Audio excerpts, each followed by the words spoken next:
Hello my dear students, कैसे हो आप सब। जैसा कि आप सबको पता है कि हम हर दिन कोई ना कोई क्वेश्चन लेके आते हैं। और ये जो वीडियो है वो 12th क्लास के लिए है। उन बच्चों को मैं आपको बता देता हूँ कि हमारा बूस्टर बैच जो है वो हमारे ऐप पे शो होने लग गया है। हमने प्राइस रखा है मोबाइल रिचार्ज से भी कम, ताकि हर बच्चा बोर्ड एग्ज़ाम के टाइम एक कहते हैं ना कि पूरे वीडियो को एज ए मूवी देख के अपने सारे चैप्टर को रिवाइज कर सके, देख सके कि किस टॉपिक में मैंने क्या क्या पढ़ा है, कोई रह ना जाए। और उसके लिए हम एक वीडियो और लाने वाले हैं जिसके अंदर हम स्पेशल सिर्फ न्यूमेरिकल के ही क्वेश्चन रखेंगे, या वो क्वेश्चन जो बोर्ड पूछता है लेकिन बुक्स में नहीं दे रखे, या बुक्स में लैंग्वेज चेंज दे रखी है। तो उस तरह की हम उसके अंदर वीडियो डालते रहेंगे। हमारा ये जो बूस्टर बैच है वो आप जल्दी से परचेज कर सकते हैं। वो कईयों ने परचेज़ किया भी है। दो तीन स्टूडेंट्स के नाम मैंने देखे हैं, वो भी मेरे स्क्रीन के ऊपर आ रहे हैं जिन्होंने अभी ही परचेज़ किया है। तो कोई बात नहीं स्टूडेंट्स, आप परचेज़ करते रहिए, बस संडे का वेट कीजिए। संडे को आपको कई चैप्टरों की वीडियो आपको मिल जाएगी, क्योंकि हमारे को भी टाइम थोड़ा कम मिल रहा है। हमारा ये नया चैनल है तो हमें सबके लिए मेहनत करनी पड़ रही है। 9th क्लास के लिए भी मैटर डालना पड़ता है, 10th के लिए भी डालना पड़ता है। तो इस तरह हमारा थोड़ा सा टाइम अभी हमें कम मिल रहा है। संडे का वेट रहेगा, तो जल्दी से एक न्यूमेरिकल स्टार्ट करते हैं ताकि आपको समझ आ सके कि हम आपको क्या समझाना चाहते हैं। ओके स्टूडेंट, तो हम एक वीडियो बना रहे हैं 12th क्लास के लिए।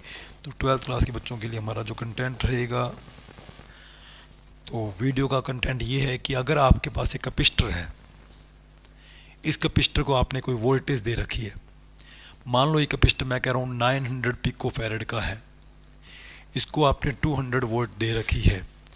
ये चार्ज हो गया। चार्ज होने के बाद आपने इस कैपेसिटर को हटा के एक दूसरे कैपेसिटर से अटैच कर दिया। ये 900 पिको फैरेड का था, आपने जो अटैच किया स्टूडेंट वो भी मान लो 900 पिको फैरेड का ही है। तो थोड़ा सा रुको, मैं स्क्रीन को थोड़ा सा सही कर देता हूँ ताकि आपको दिख सके।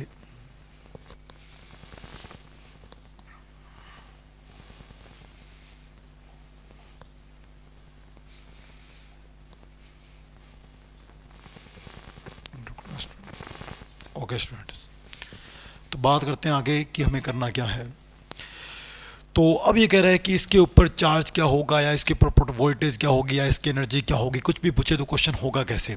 तो आपके पास कैपेसिटेंसी है, आपके पास वोल्टेज है, तो इस वोल्टेज उसने कितना चार्ज स्टोर किया है वो आप कैलकुलेट कर लोगे। Q is equal C V. Q कितना है स्टूडेंट 900, पिको कितना होता है 10⁻⁻12, और वोल्टेज कितनी है 200। तो 9 टू जा कितना बन गया 18, और ये 2 टाइम 0 4 टाइम 0 इससे कम हो जाएगी, तो ये आ जाएगा -8। तो ये आपका चार्ज आ गया स्टूडेंट। यस, अब आपने वोल्टेज तो हटा दी, सर्किट को वोल्टेज तो दी नहीं, तो चार्ज यही रहेगा। और कैपेसिटेंसी आप देखो, ये दोनों आपस में एक तरह से कैसे जुड़े हुए हैं। दोनों के प्लस जो है वो एक एंड पे हैं, दोनों के माइनस जो है वो एक एंड पे हैं। मान लो अगर आपका यहाँ सोर्स जुड़ा होता, वो सोर्स यहाँ कहीं जुड़ा होता, तो ये किस में जाते स्टूडेंट्स, ये पैरेलल कॉम्बिनेशन में जाते हैं।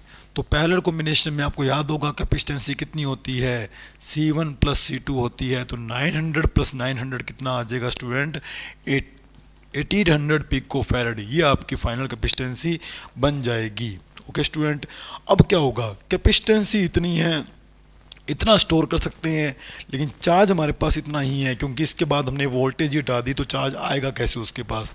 तो ये चार्ज अगर इस कैपेसिटेंसी में डाला जाएगा तो अब वोल्टेज क्या हो जाएगी, क्योंकि दोनों पैरेलल में है, वोल्टेज सेम रहेगी। अब मैं नई वोल्टेज निकालता हूँ, Q is equal C V, V is equal क्या आएगा स्टूडेंट Q बाई सी। तो चार्ज हमारा फिक्स हो चुका है, वो है 18 × 10⁻⁻8, और हमारी कैपेसिटेंसी हो चुकी है 1800 पिको यानी 10⁻⁻12। ये आपका आ गया 100, ये ऊपर जाके प्लस का होगा, 12 में से 8 गया 4 बचेगा, 4 कट जाएगा 2 से, तो आपका कुल मिला के जो नया वोल्टेज है स्टूडेंट वो आ जाएगा 100 वोल्ट। अब इसकी वोल्टेज 100 वोल्ट है, इसकी वोल्टेज 100 वोल्ट है, तो इसने कितनी एनर्जी स्टोर की है, इसने कितनी एनर्जी स्टोर की है, ये आप कैलकुलेट कर सकते हो। किस फॉर्मूले से, आपको याद होगा कैपेसिटर की जो एनर्जी होती है उसका फॉर्मूला होता है हाफ सी वी स्क्वायर। अगर वो एनर्जी पूछता है तो आप हाफ सी वी स्क्वायर से आप एनर्जी फाइंड कर सकते हो। लेकिन अगर ये पूछे कि इस पूरे में एनर्जी लॉस कितना हुआ है स्टूडेंट, तो इसके दो तरीके हैं। क्या आप पहले इसकी एनर्जी निकाल लो कि इस पूरे सिस्टम की इनिशियल एनर्जी कितनी है, हाफ सी वी स्क्वायर।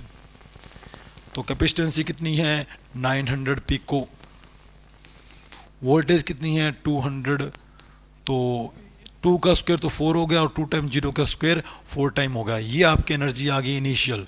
बाद में आप इन दोनों की एनर्जी निकाल के उन दोनों का सम कर सकते हो, एक तरीका तो ये है।